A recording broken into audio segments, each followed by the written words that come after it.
I want to officially say, welcome to CPAC 2024, where globalism goes to die. It's a great honor to have you all here, and it's just going to be incredible. We launched yesterday this first CPAC International Summit, where a number of continents were represented, a number of countries were represented. It was absolutely an amazing event. But let me just say a couple things. Be not afraid. We need courage now more than ever before.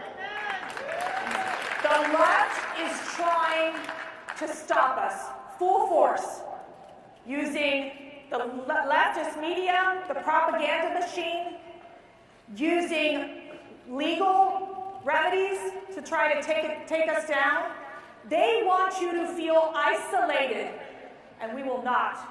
We are a family. We are a community. We have come together because we're going to take this country back. And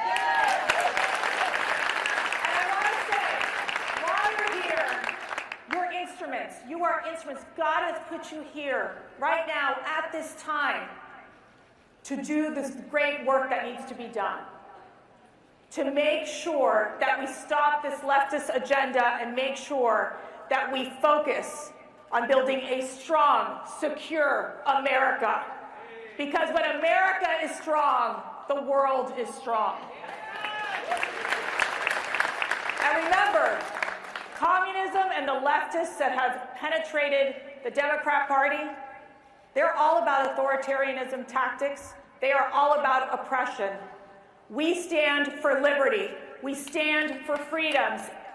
And we stand for our families. Communism pushes the culture of death. We push the culture of life. Communism wants to dictate to you how you have to live, how you have to raise your children, indoctrinating your children. We stand for parents' rights. So what I tell you right now, our message to you as we get started is that you all are assembled here in front of God to be the front line, of this battle, and we will triumph over our enemies. That's right. I think we got to do better. You know, CPAC is this wonderful, intimate place where we all come together. But as you know, it'll have a bigger impact on politics around the country and around the world than really any other event. We've picked an audacious theme where globalism goes to die. I think you need to stand up and let the UN and the WHO and the World Economic Forum know what you think. Can you stand up and tell them that we think this is our time, this is our moment?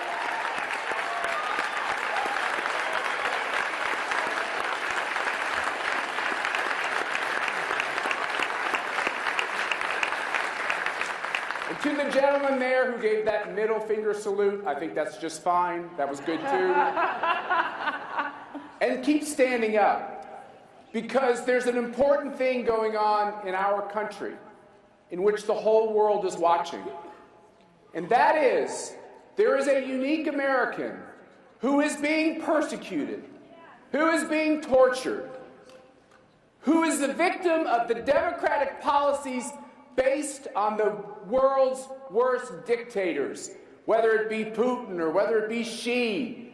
The Democratic Party and Joe Biden doing everything they can to collude, to use the deep state, to use lawfare, to put Donald Trump in prison. Can we send a loud CPAC message to President Donald J. Trump and his family that we stand foursquare with him?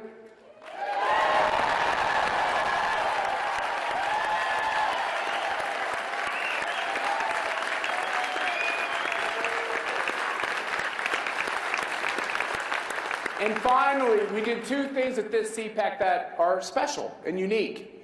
The first thing is, if you call yourself a journalist, but you spend all your time trying to destroy America and trying to destroy Americans who love America, and trying to destroy conservatives and patriots and people from MAGA, and yes, J6.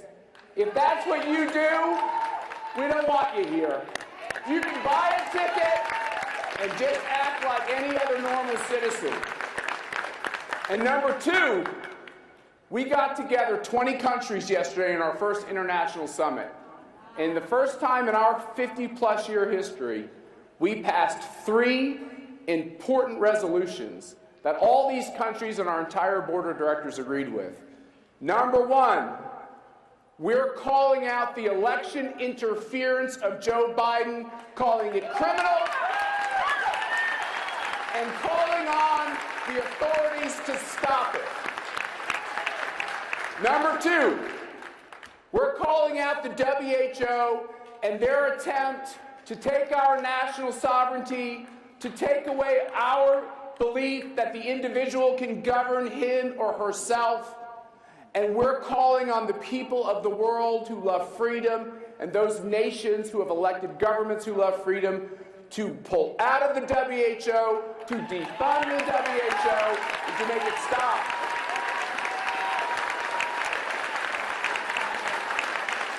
And finally, CPAC stands foursquare with the people of Israel. It is outrageous.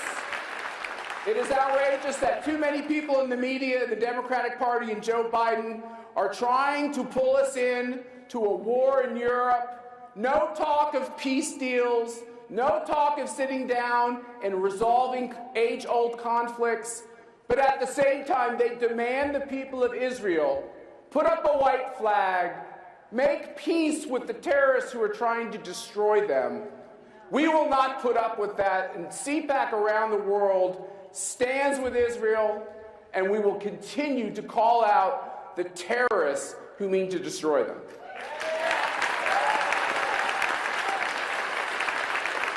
Now, in conclusion, how many of you are sometimes disappointed with our own party?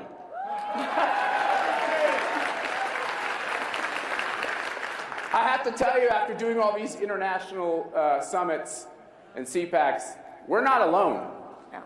It's too often in these countries that the center-right party, in our case the Republican Party, loses its way or feels like it's not the right time. One of the most important things you could do this weekend, besides giving that boost to Donald Trump, is to help give a spine and some other things to the Republican Party to do the right thing. And as we criticize our own team from time to time, why don't we also applaud our heroes? One of those heroes is going to join us now. Has nearly a perfect record in our CPAC scorecard for his votes in Congress. Is on the campaign trail every day for Donald Trump and does the right thing by all of us every day with that voting card in Congress. It's my great honor to introduce Congressman Byron Donalds.